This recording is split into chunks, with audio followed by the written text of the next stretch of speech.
Hey, welcome back to another episode of Star 42 with Michael and Jace. And for those who are listening and not watching, he just threw something again, which is his new thing with throwing things. I just like to throw things. It's fun. I don't blame you. I'm just waiting to hear a throw and then a crash and then a scream of, what was that? As long as I don't hit my boat, I'm happy. Oh, you do have a boat. What kind of boat is it? It's like It's a half-finished Eastern Dory. Oh, half-finished what? Eastern Dory. It's a type of sailboat. It's missing the sail. I have to do the sail still. But I gotta finish it. I gotta do the actual, like, I've sanded it down, but I haven't added, like, the finishing stuff, and I need to, like, then assemble the sail and put the sail in. It'll get done eventually. All right. Well, eventually is good. You know? Yeah. It's like I tell my wife recently. She was saying, hey, we got to put these blinds up. And, how long has it been since you said you're going to do that? And I'm like, look, when a guy says he's going to do something, he's going to do something. You don't have to remind him every 6 months. And she's like, I don't laugh at that joke anymore because it's getting to be too true. But whatever, fine. In my household, my wife is the handyman, so she does a lot of those things. Oh, so but I don't ask. Great. I don't ask her to do the things. She just does the things she wants to do. There's things around the house that I'd be like, hey, could we fix this? But at the same time, I don't want to bother her with that stuff if it's not important. And most of the time, understand that.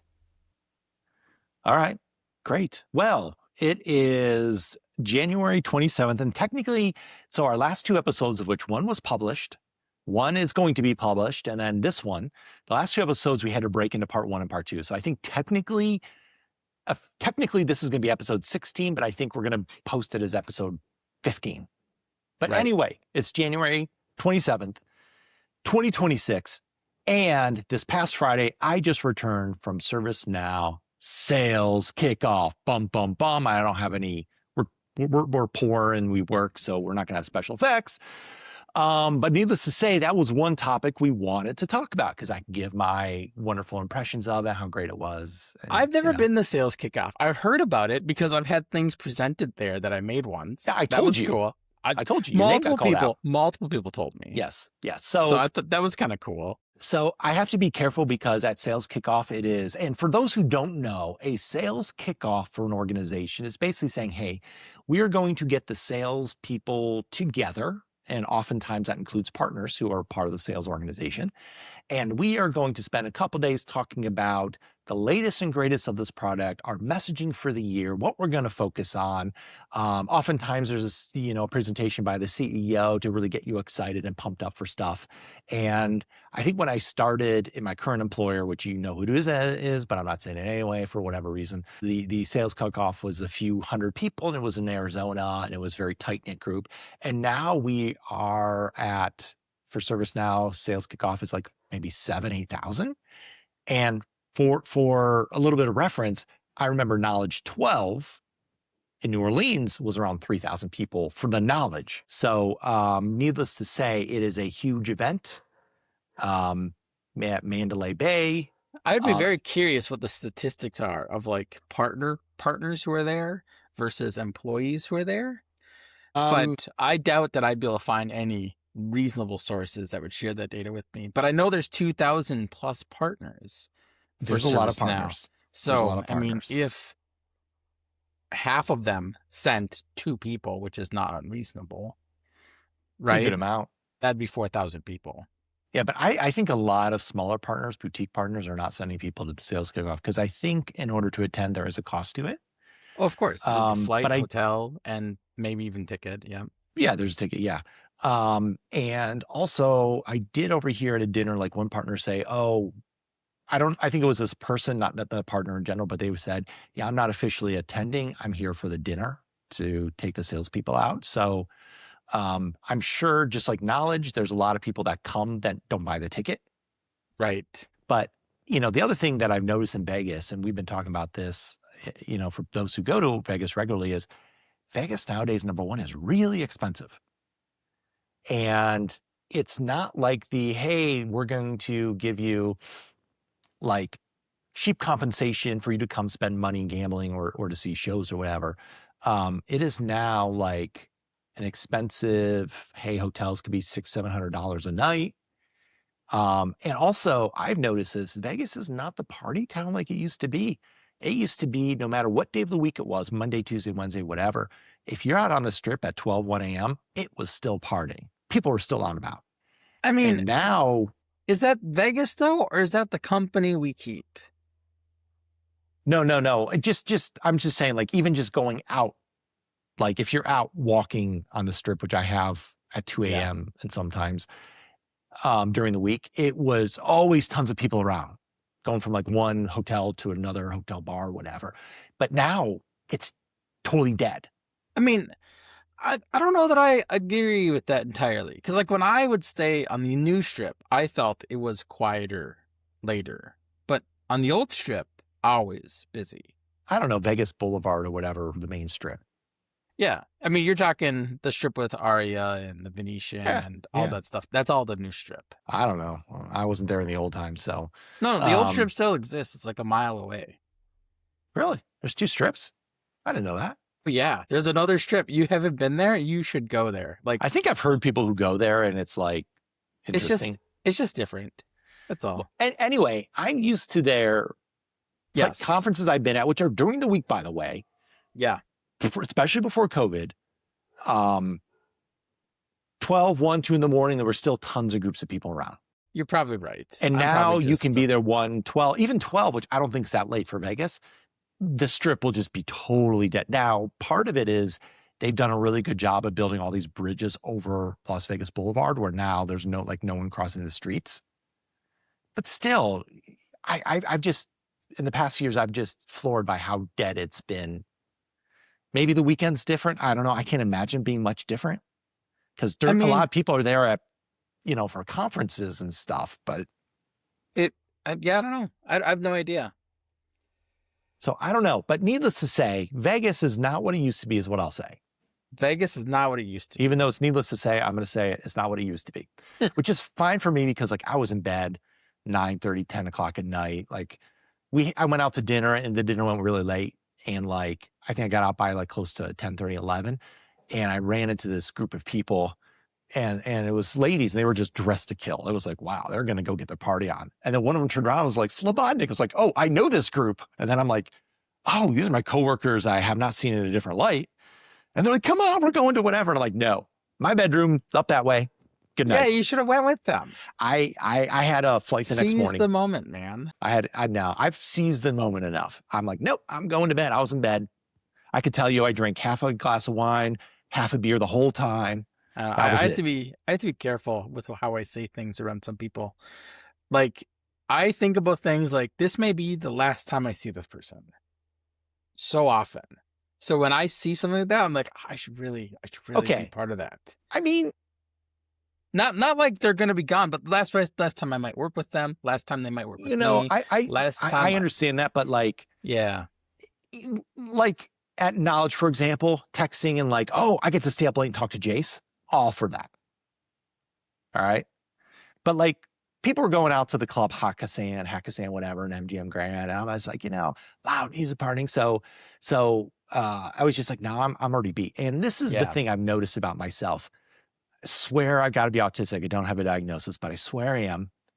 And at Sales Kickoff, they have keynotes just like they have a Nulledge.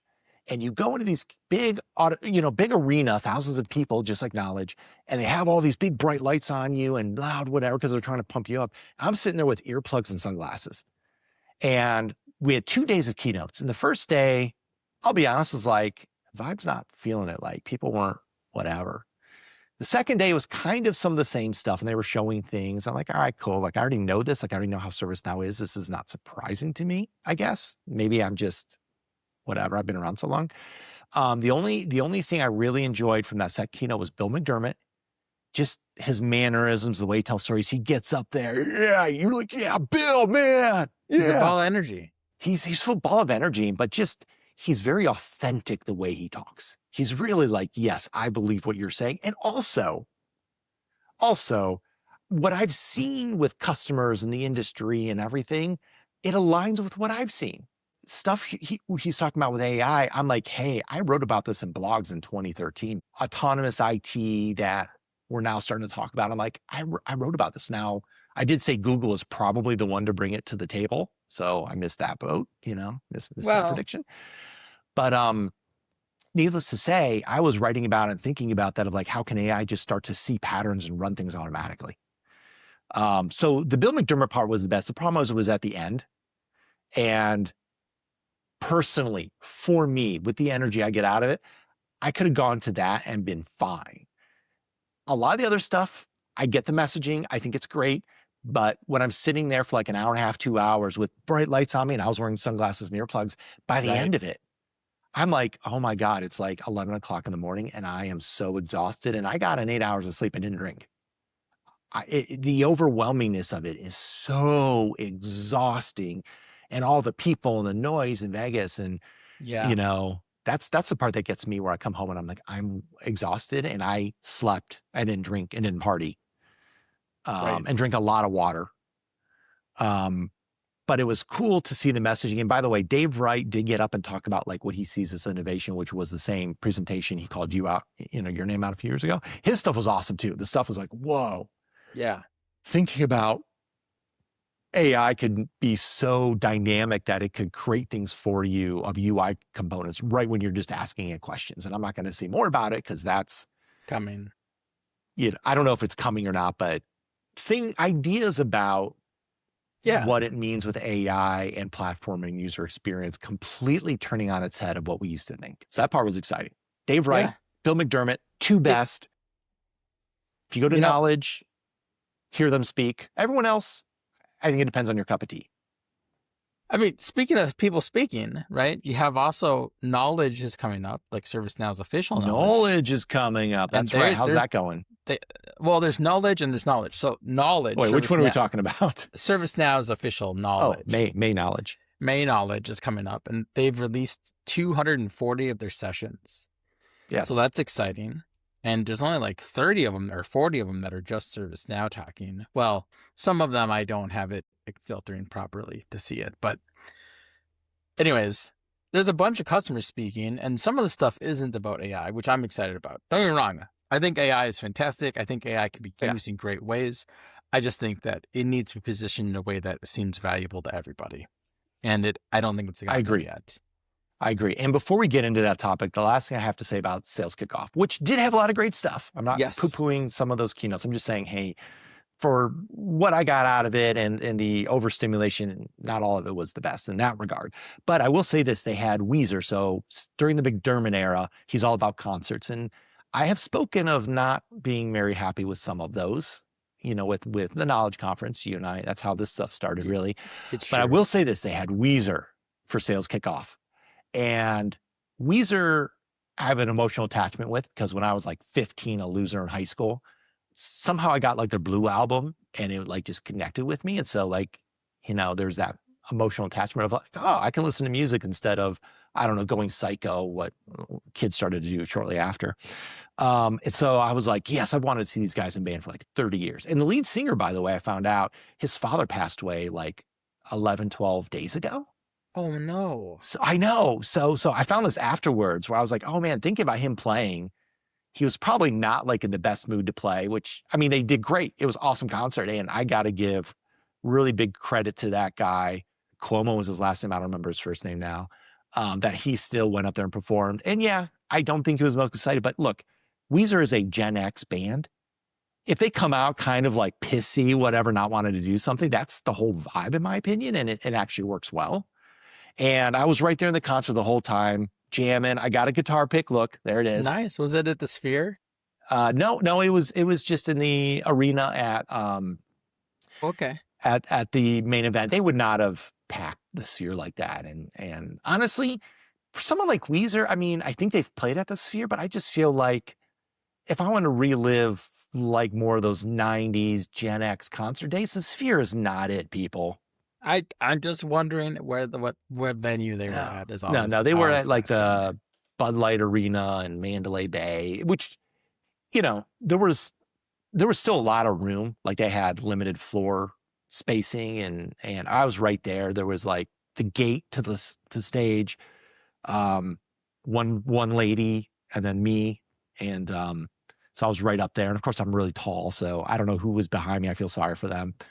But awesome concert, just nonstop, a good hour or so of just great hits.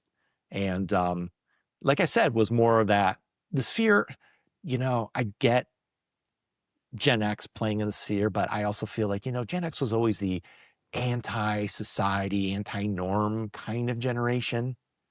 Oh man. I When you talk like this, it reminds me of a concert I went to years and years ago. I used to go to a movie horror convention in Minneapolis called, I have to be careful I say it. It's called, not no, Rocky Horror Picture no, Shows. it's called, what is it called? I can't think of the name of it. Anyways, it's a movie horror convention, Crypticon. Oh, okay. And they had Mushroomhead playing there, and it was in this it was in this DoubleTree hotel, but it was like 3 or 4 meeting rooms combined. And so like it was like totally not the place you'd expect to see a pretty much a rock band with water drums beating, throwing lights. Like it was cool. It was cool. Well, I saw Mushroomhead years ago here in Columbus with Rob Zombie. And it's funny because this was over 10 years ago. I worked at Children's Hospital. And there was this guy, this big guy, bald, big beard, someone you can imagine at like a Rob Zombie concert. And he was a networking guy. He helped me with something. And we had talked earlier about like going to see Rob Zombie and never seen him. And he helped me with something like, I think his name was Jeff. I'm like, Jeff, thank you so much. I'm telling you what, next time Rob Zombie comes into town, I'm getting you a ticket. We're going. And he's like, no. I'm like, yes. Rob Zombie came to town. I'm like, dude, are you free this night? We're going. He's like, you don't have to. I'm like, yes, we are. So that may have been the 3rd or 4th time I've seen Rob Zombie. And of course, it was older. Crowd was older. And it was funny because we're watching this concert, Mushroomhead opened, and we're like, the music's pretty good. And we see the drummer, and we're like, wow, she's pretty attractive. And we're like, oh, cool, the drummer. I think that was I don't think we're talking about the same band. Maybe not. Well, let me finish my story anyway. Yeah. And so it was funny because like, he ended up like, after they played, he ended up seeing her later on and was like, yeah, you could tell like all the makeup and everything. Like it was one of those cases where it was like, all right, still trying to keep this like really attractive. Maybe she wasn't a drummer. I don't remember who she was. I don't know. It was just one of those cases where it's like, you're getting older when you kind of see these bands. You're like, oh, wow, they're so hot or whatever. And then you see them in closer and you're like, oh, they're old like me. Well, yeah. The band I was talking about, they all wore masks. Maybe so, like, it was. I swear it was Mushroomhead with Rob Zombie. Maybe it was. I don't know. I have no idea. But it was funny because finishing the Rob Zombie story is he is getting older and the crowd's getting older and he's not putting on the huge theatrics like he used to in earlier concerts that I saw, but his music was really great. We had a great time. And it's funny because there was one young kid who tried to start a mosh pit and you see 10 arms just go on his shoulder. No, our knees can't handle it. But needless to say, on the concert I went to, yeah. Maybe it was. I swear it was Mushroomhead though, but it might have been. Maybe it was the same. Maybe they changed. Because when I saw him, it was a long time ago now. It was before. Right. It was at least 12 or 13 years ago. It was probably around that same time. But needless to say, Weezer, great concert. It was a bucket list concert for me. So thank you, Bill McDermott and ServiceNow. I had a big emotional moment there.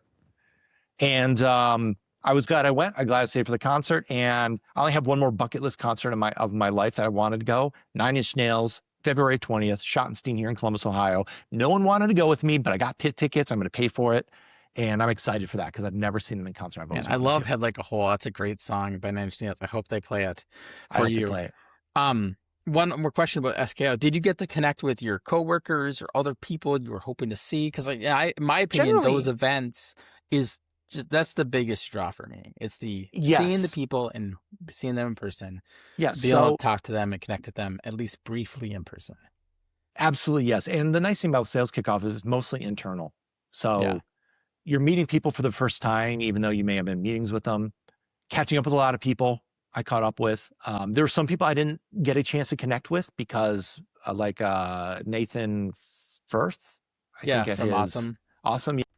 He messaged me on LinkedIn and like, hey, you want to connect? And I was like, yeah, this going on. And by the time I finally was like, I'm free, he's like, well, I'm already heading out. And it's kind of cool to see a lot of like the I'll say like ServiceNow OG people in these things. But it is a great connect. And, Sales Kickoff used to be small where you would see everybody you'd want to see. Yeah. Now it's like Nulledge where there's people there and you never see them. It's so huge. So the last part I'll say, the big thing I got out of Nulledge, and I think this is a ServiceNow messaging thing, is, we have, and you can see this in our ServiceNow advertisements, by the way, AI adoption has not been as prolific as I think what a lot of organizations have said. And the big messaging is, hey, we are wanting to come and focus on that. So a lot of the messaging wasn't just, hey, we're trying to sell AI. Most of it was, look, and this goes with my big philosophy of AI in general. ServiceNow is all about workflow. You can only get so efficient with it with the data and processes you have. You can do process mining, which if you want to get into process mining, go look up a guy named Dan Grady, smart dude, friend, product manager. He can really go show you great stuff about process mining. But process mining and automation is only going to get you so far. You're going to get to a point you need to start doing AI. Either AI to get through the data, AI to just have better interactions with people, AI to try to call the automated workflows already. And so a lot of the stuff that I personally got out of SKO was just, hey, I just posted something on LinkedIn about this. We are like on this interesting point where the AI companies, we're probably going to start to see some of the bubbles burst. And while, OpenAI just does the AI with the models, and ChatGPT has been very well renowned in terms of people using it, the truth is, I don't think they've made any profit whatsoever. No, I don't think so either. And, I know ServiceNow and OpenAI announced a partnership recently. And one analyst, I think, was spot on in saying, this is definitely more for OpenAI than ServiceNow. Right. But I think we're going to start to see, hey, these AI companies that have awesome technology have not been able to monetize it well.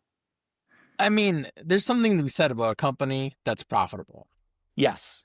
Well, right? I mean, that's capitalism. It's supposed to be, if a company is profitable, it means people want it. It drives the innovation. There is something to be said about capitalism as a system. Now, I'm a socialistic capitalist, or I think I said capitalistic socialist, but I think socialistic capitalist is better, meaning I believe in the fundamental system of capitalism, but it needs to work in the best value and betterment of society as a whole. So that's why I say capitalism for healthcare does not work.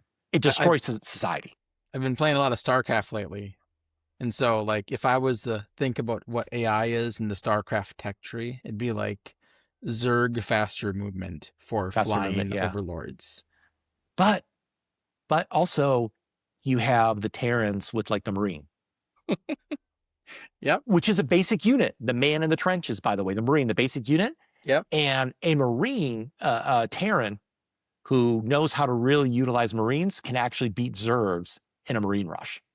Because the basic man in the trench, Marine, in StarCraft, by the way, techie here for those StarCraft fans, or maybe look it up if you don't know, the Marine can shoot air and ground. He can stay off at a distance. He's very quick and easy to make. He doesn't need special resources to make them. Right. So in the early stages of the game, especially, the Marine rush was phenomenal. And I used to do those a lot and piss off a lot of players because people look down on the Terrans. Yeah. Because Zerg can build quickly and Protoss were so powerful. And then you had the Terran in the middle and they could defend themselves well, but they weren't good for attacking. But if you knew how to use the grunt, the one in the trenches, which is very much like AI, right? I mean, there's people using it. Yeah. Yes. Yep. So the big message I see is just we're at this interesting point where now the pace of innovation for technology has moved so fast. It has. And adoption has not moved fast enough. And it's not a technology thing. It is a people thing. Yeah. Andrew Pishulin just posted on LinkedIn, I think it was yesterday. Anybody who's building AI tooling knows that they have to redo their tooling every 6 months, it seems. Like pretty much from the ground up, because just the landscape changes. Right?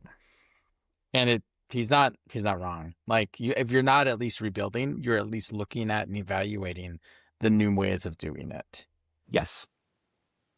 And I'm happy to be associated with ServiceNow because at least their thing has always been workflow. And I know the messaging has been great with talking about ServiceNow as an AI platform. Unfortunately, when there's fears of the bubble, ServiceNow stock drops. I think the analysts who are negative about it don't understand what ServiceNow does. Yeah. Simple as that. Yeah. Well, I mean, the stock market doesn't necessarily reflect how well the company does. It just reflects on how much people are buying the stock and what people value the stock is at. It's not even buying the stock. That's part of it. But I mean, look, it's part of the equation, right? Because it shows like the whatever. But I'm just saying, like, the stock price is a representation of the amount people are willing to pay for the stock. Doesn't mean that the company is making amazing deals. It doesn't mean the company isn't making amazing deals. It just means companies can lose money. Exactly. Yep. Which blows my mind when like a company comes out and has an earnings call and they've done so well, and the stock drops, and you're like, what?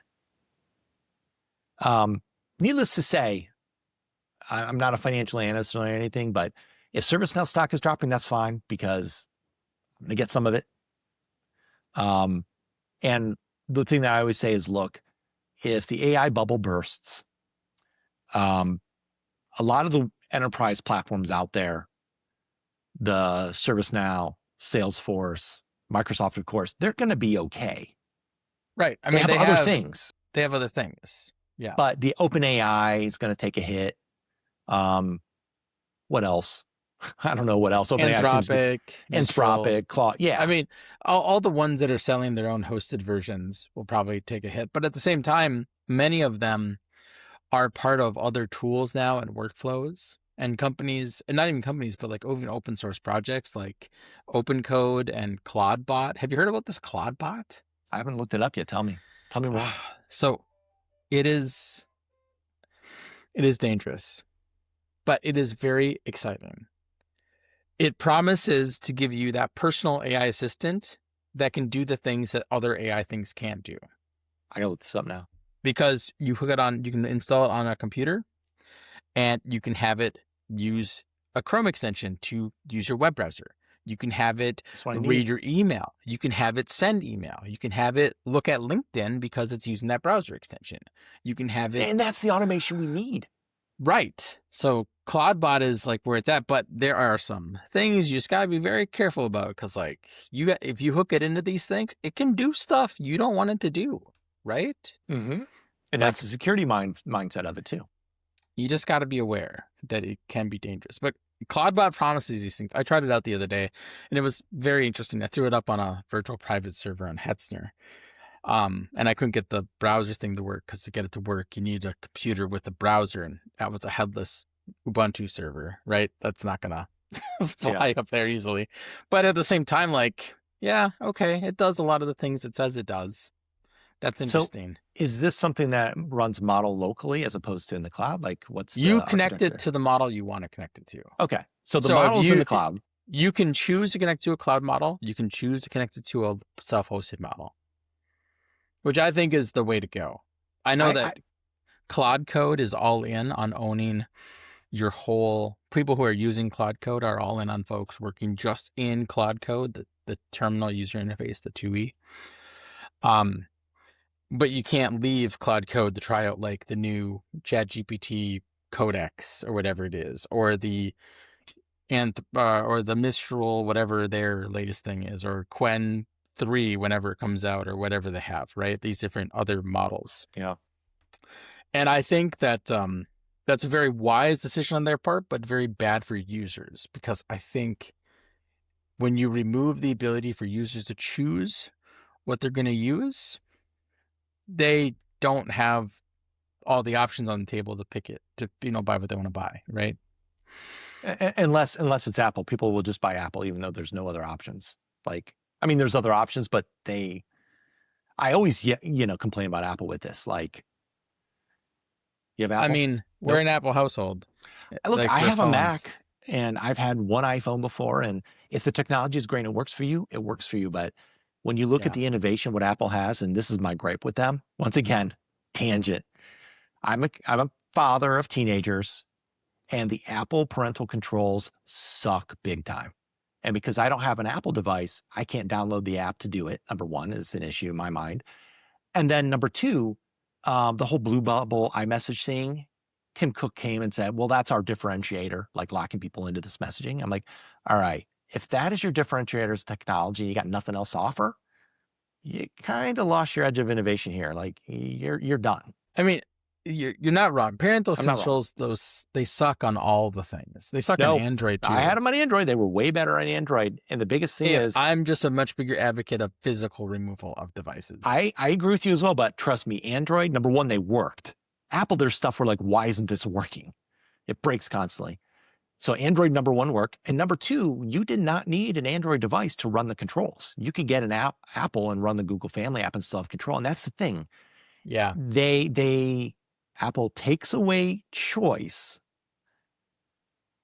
locking They in do. their ecosystem.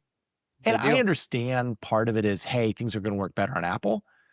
Okay, fine. But there are some things, once again, my socialistic capitalism mind, there are some things that's like, hey, I understand this is a competition of capitalism, but it's a much better, greater good if you have parental controls that can run on my Android. It's much better. To me, it's dumb to not open up iMessage and have iMessage for Android. You know, charge $5 a month for it. Guess what? I will pay $20 a month, $30 a month for me to have my Android phone or my son to have an Android phone and still be an iMessage and be the blue bubble.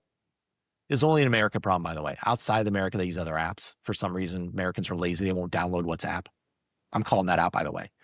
But yeah, like they're losing revenue on iMessage. And also, hey, look, if I'm on iMessage, I think it's great.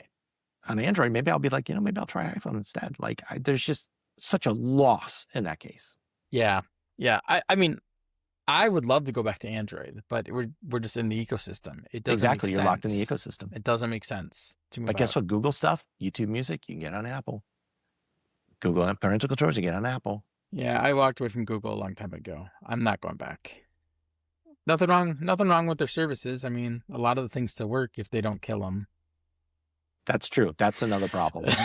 but once again, you can still migrate from, the services are another issue, but that's a whole nother rant.